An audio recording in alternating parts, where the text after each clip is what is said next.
बिस्मिल्लाहिर्रहमानिर्रहीम। घर में जिन्नात की मौजूदगी की अलामात और इसका इलाज।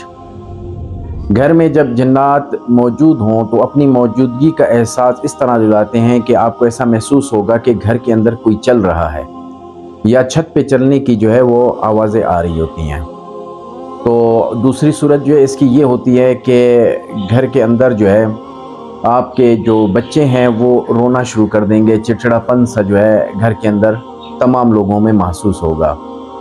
और तीसरी चीज़ें ये होती हैं कि वो चीज़ें गुम होना शुरू हो जाती हैं कि मिलती नहीं हैं। तो फिर एक दूसरे के ऊपर बदगुमानियाँ होती हैं कि फ़लाँ रिश्तेदार आया था, शायद उसने चोरी कर ली है, या जो है फ़लाँ भाई ने या बहन ने चोरी कर ली है। इस तरह घर के अंदर जो है बदगुमानियाँ पैदा हो जाती हैं, फिर जो है लड़ाई झगड़े घर के अंदर शुरू हो जाते हैं।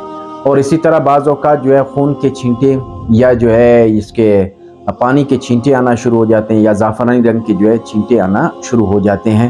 तो ये तमाम चीज़ें जो है वो जिन्नात की अलामत होती हैं। कभी खुशबू आना, कभी बदबू आना, इससे भी जो है ये महसूस होता है कि ये चीज़ें यहाँ मौजूद हैं।